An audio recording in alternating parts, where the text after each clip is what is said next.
जय श्रीराम. भक्ता रखे पायापाशी दुर्जनाशी संवारी, धर्म रक्षावया अवतार घेसी, आपुल्या पाळीसी भक्तजना. मायबाप कोण सांगणार नाहीये, नीट ऐका.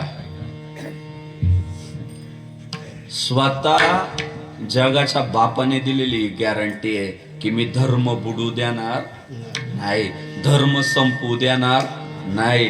मग मला सांगा, साक्षात जर देवानं आपल्याला गॅरंटी दिलेली आहे की धर्म कधी संपणारच नाहीये, तर आपण छाती काढून लोकांना सांगायलाच पाहिजे ना, गर्व से कहो हम हिंदू है. अहो, या हिंदू धर्माला संपवण्यासाठी थोडे प्रयत्न झाले का? थोडे आज चालू आहे का प्रयत्न? अरे वर्षानुवर्ष प्रयत्न चालू आहे, पण हा धर्म कधी संपला नाही. हा धर्म वाढतच राहिला, वाढतच राहिला. अहो, सध्या तर धर्माचा इतका जोरदार नमस्कार आपल्याकडची पद्धत आहे. मोदीचं पाहून पाहून इतर राष्ट्रांचे राष्ट्राध्यक्ष सुद्धा नमस्कार करायला लागले. हा आपला हिंदू धर्म आहे. त्याचा प्रचार तो फोपावत चालतो. जग त्याचा आदर्श घेत आहे. हिंदू धर्माची ताकद आहे. जेव्हा जेव्हा धर्म अडचणीत आला, छत्रपती शिवाजी महाराजांसारखे शूरवीर योद्धे जन्माला आले. जेव्हा जेव्हा धर्म अडचणीत आला, धर्मवीर छत्रपती संभाजी महाराजांसारखे शूरवीर योद्धे जन्माला आले. जेव्हा जेव्हा धर्म अडचणीत आला, ज्ञानोबा तुकोबांसारखे संत जन्माला आले. आणि जेव्हा जेव्हा धर्म अडचणीत आला, स्वर्गीय बाळासाहेब ठाकरेंसारखे नेते जन्माला आले.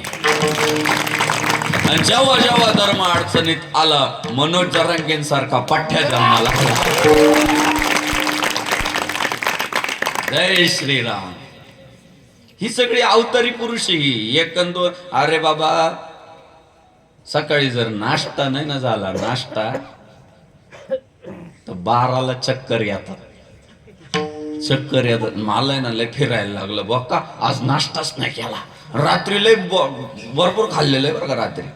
रात्रीचं अजून पोटात तसंच आहे. तरी काय, सकाळी जर नाश्ता नाही केला तर सर्वसामान्य माणूस काय म्हणतो, माझ्या पोटात कावळे गागायला लागले, मला काय आता काहीतरी खावं लागलं. अनिरुद्ध महाराज मनोज जरांगे पाटलांच्या आत्ताच्या उपोषणाचा 5वा दिवस आहे आज.